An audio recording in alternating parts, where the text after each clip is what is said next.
सबसे पहले बात कोरोना वायरस की।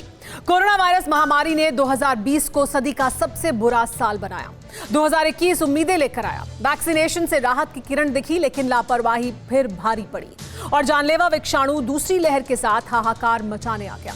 172 दिन बाद भारत में कोरोना से संक्रमितों का 24 में नया रिकॉर्ड बना। वहीं मौत के आंकड़ों ने 116 दिन बाद एक नए स्तर को छुआ है। कैसे बने हैं ऐसे हालात? दोबारा क्यों हुआ वायरस का विस्फोट? देखिए इस रिपोर्ट में।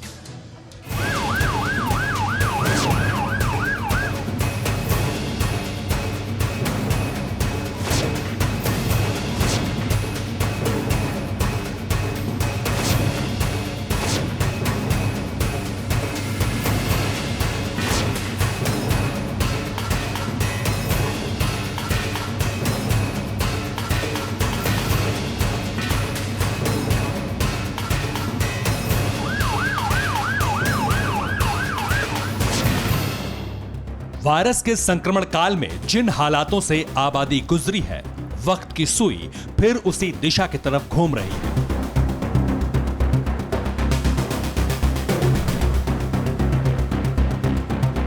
प्रसार की नई ताकत, नए लक्षण के साथ जानलेवा विषाणु ने फिर से दहलाना शुरू कर दिया है।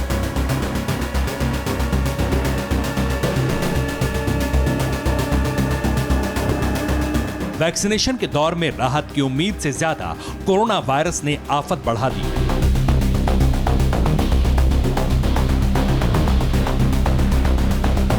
कोरोना वायरस की जिस लहर ने साल 2020 को सदी का सबसे बुरा साल बनाया, ठीक वैसी ही लहर साल 2021 को बर्बाद करने आ चुकी है।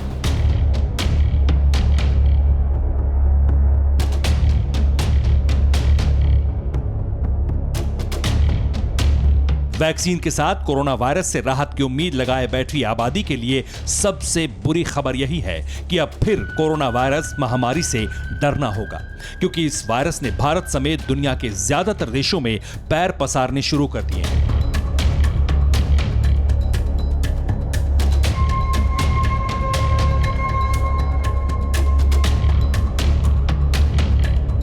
लगातार कोरोना वायरस से संक्रमित लोगों के आंकड़ों में बेहिसाब इजाफा हो रहा है और मौत का सिलसिला नई रफ्तार के साथ शुरू हो चुका है। देखिए हिंदुस्तान को डराने वाले वो आंकड़े जो कोरोना वायरस की दूसरी लहर का सबूत है।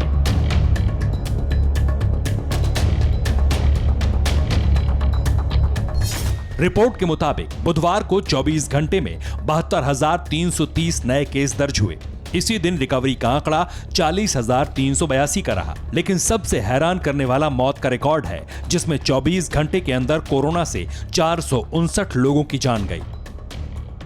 कोरोना के कहर के बाद वैक्सीनेशन के दौर में आम लोगों की उम्मीदें तो जागी, लेकिन इस उम्मीद से जानलेवा महामारी को लेकर लापरवाही का दौर भी शुरू हुआ, जिसका नतीजा है रिकॉर्ड आंकड़े, जिसने वायरस के 172 दिन पहले के प्रसार के उस पीक का ग्राफ छुआ, जहां से कम होते संक्रमितों ने राहत की आस जगाई थी। 172 दिन पहले 10 अक्टूबर को 24 घंटे में सबसे ज्यादा 74,418 केस दर्ज हुए थे, जबकि मौत का आंकड़ा 116 दिन पहले 5 दिसंबर को 482 के ग्राफ के पास है।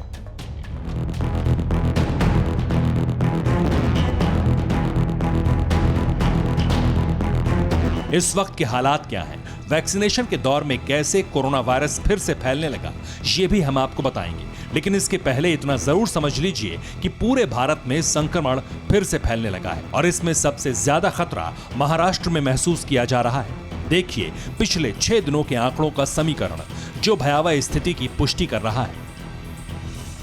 31 मार्च को देश में 72,330 केस दर्ज हुए हैं। इनमें 39,544 केस अकेले महाराष्ट्र से हैं। इसमें पहले 30 मार्च को देश में 53,125 नए केस सामने आए थे, जिसमें 27,918 केस अकेले महाराष्ट्र में दर्ज हुए। 29 मार्च को देश में 56,152 केस दर्ज हुए हैं, जिसमें 31,643 केस महाराष्ट्र के हैं। ठीक ऐसे ही 28 मार्च को देश में 68,200 नए केस सामने आए। इस दिन महाराष्ट्र में केस 40,414 आए थे। 27 मार्च को भी देश में 62,632 नए मामले सामने आए और इसी दिन महाराष्ट्र में 35,726 केस दर्ज हुए। 26 मार्च को भी यही स्थिति थी। देश में कुल 62,276 केस मिले। जिसमें से महाराष्ट्र में यह आंकड़ा 36,902 केस का था।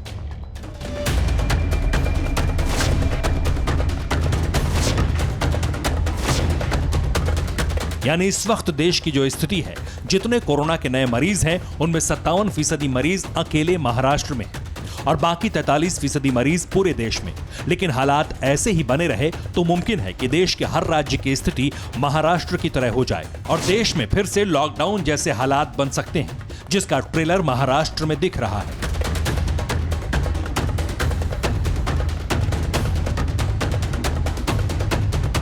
मुंबई और महाराष्ट्र में कोरोना का संक्रमण लगातार बढ़ रहा है। यही वजह है कि सरकार ने कुछ रिस्ट्रिक्शन जो है उसकी शुरुआत की है। कई जगहों पर लॉकडाउन लगाया जा चुका है। इसके साथ ही पूरे महाराष्ट्र में रात को 8 बजे से लेकर सुबह 7 बजे तक दुकानों को बंद रखा गया है, एसेंशियल सर्विस को छोड़कर।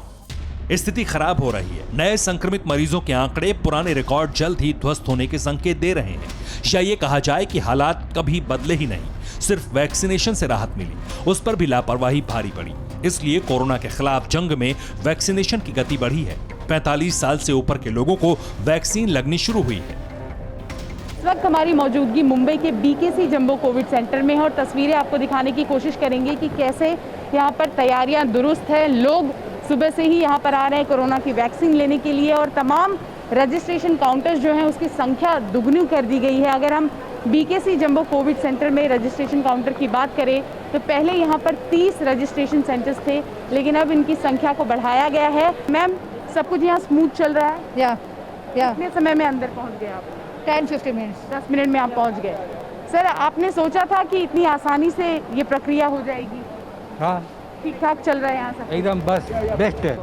कोरोना वायरस से राहत पाने के लिए जारी वैक्सीनेशन अभियान की कुछ और तस्वीरें भी हम आपको दिखाएंगे जो बढ़ते संक्रमण के बीच उम्मीद जगाएंगी। लेकिन इससे पहले वायरस की वजह से ऐसे हालात बने कैसे और पॉजिटिव केस को लेकर जो आशंका है उसे देख लीजिए।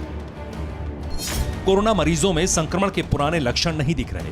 ज्यादातर संक्रमितों में बिल्कुल नए लक्षण देखे जा रहे हैं। मास्क से परहेज करने वाले संक्रमित कुरियर बन रहे हैं।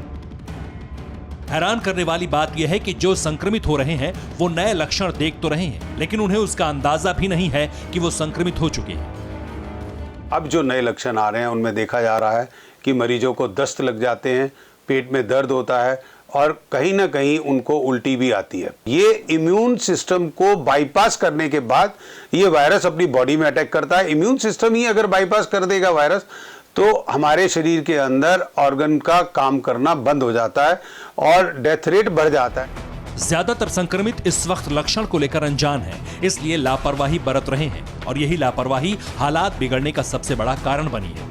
और लापरवाही का सबसे बड़ा प्रमाण है उन लोगों का भी संक्रमित होना जिन्होंने वैक्सीन की पहली डोज लगवा ली है। एंटीबॉडी बनाने के लिए वैक्सीन की 2 डोज जरूरी है, लेकिन पहली डोज लगवा कर लोग लापरवाह होने लगे। नतीजतन वैक्सीनेशन के बाद कुछ केस पॉजिटिव आए, यानी वायरस अपने अवसान की ओर था, लेकिन इसका दोबारा उदय हुआ है लापरवाही के कारण। इसकी जो एंटीबॉडीज बनने है वो टाइम लेता है। जब तक किसी भी व्यक्ति को दूसरी डोज नहीं लग जाती और उस डोज का भी 1 महीने का वक्त नहीं हो जाता, तब तक शरीर के अंदर एंटीबॉडीज नहीं बनती। तो कहीं ना कहीं 80%, 90% या जैसा कि पीछे कहा जा रहा था कि कोविड वैक्सीन जो है 60-70% इनकी कारगरता बताई जा रही थी, तो उसमें जो बाकी परसेंटेज बचती है तो उनको कोविड होने के चांसेस होते हैं। नौबत दूसरी लहर के कहर की है जो बरपने भी लगी है। बुधवार को बना संक्रमण का नया रिकॉर्ड दूसरी लहर की शुरुआत की पुष्टि भी कर रहा है। लेकिन अब सवाल यह है, इससे राहत कैसे मिलेगी? क्या फिर से लॉकडाउन लगाना होगा? तभी संक्रमण की दर में कमी आएगी? देखिए, दूसरी लहर वाकई में खतरनाक होगी, क्योंकि इसका इन्फेक्शन रेट आज आप देखें कि 15 दिनों के अंदर अंदर ही केसेस जो हैं 2 गुने और 3 गुने होते चले जा रहे हैं। तो आपने पहले लॉकडाउन के अंदर जो सीखा है उसको सोचो। तो मेरा सबसे अनुरोध यही है कि मास्क है जरूरी, 2 गज दूरी, इसको पालन करें और दूसरे लॉकडाउन को होने से बचाएं। एक रास्ता ये हो सकता है कि स्मार्ट लॉकडाउन के साथ संक्रमण रोका जाए और वैक्सीनेशन अभियान में गति लाकर कोरोना से लड़ने के लिए हर शरीर में एंटीबॉडी का निर्माण कराया जाए। लेकिन इसमें एक बाधा है और वो है लापरवाही। वैक्सीन लगने के बाद भी एहतियात बरतनी है, ये कहा जा चुका है। बावजूद इसके वैक्सीनेशन से पहले ही एहतियात से परहेज हो रहा है, जो भविष्य में तीसरी लहर का रास्ता खोल सकता है। जी हाँ, ये वायरस एक नया वायरस है और वायरस की एक प्रकृति होती है कि वो म्यूटेशन करता रहता है। म्यूटेशन मतलब अपने आप को बदलता रहता है और अपने रूप को बदलता रहता है, और डेफिनेटली बहुत चांसेस हैं कि तीसरी वेव भी आएगी। हिंदुस्तान वैक्सीनेशन के मामले में दुनिया में सबसे आगे है, इसलिए तीसरी लहर को लेकर अभी कुछ नहीं कहा जा सकता, लेकिन जरूरी है कि वैक्सीनेशन की गति में तेजी आए और लोग खुद को सख्त पहरे में रखें। हालांकि वैक्सीनेशन प्रोग्राम में गति आई है, लेकिन एहतियात अब भी नहीं बरती जा रही। इस वक्त मैं नई दिल्ली रेलवे स्टेशन पर मौजूद हूँ और मेरे पीछे की जो तस्वीरें हैं वो आप देखेंगे कि लोग अभी भी सोशल डिस्टेंस के नियम का पालन नहीं कर रहे हैं। बहुत सारे लोग आपको ऐसे मिल जाएंगे जिन्होंने मास्क नहीं लगाया होगा। लगातार कोशिश की जा रही है, सुपर स्प्रेड्स जोन्स बनाए जा रहे हैं, रेड जोन्स बनाए जा रहे हैं। लोगों से कहा जा रहा है कि वो नियम का पालन करें, लेकिन हम ये बता सकते हैं कि लोग नियमों को ताक पर रखकर अभी भी घर से बाहर निकल रहे हैं। इस बीच राहत की उम्मीद के लिए दिल्ली में वैक्सीनेशन के तीसरे चरण की तस्वीर देखी।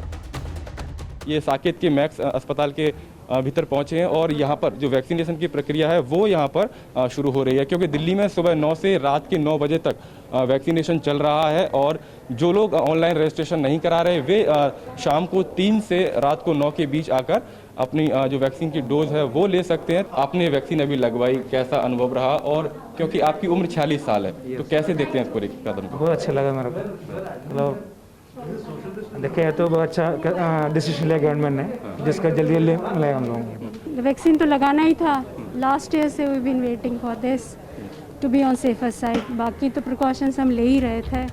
कोरोना वायरस के प्रसार से स्थिति क्या हो सकती है ये सबको पता है, इसलिए खुद को कोरोना वायरस से सुरक्षित रखने के लिए वैक्सीन लगवाने लोग अस्पतालों तक पहुंच रहे हैं। लॉकडाउन के कारण देश में हालात कैसे हो सकते हैं ये भी हर शख्स को पता है।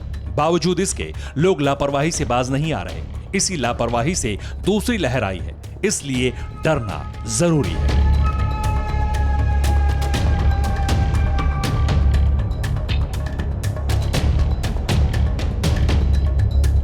Bureau report, TV9 Bharatvarsh.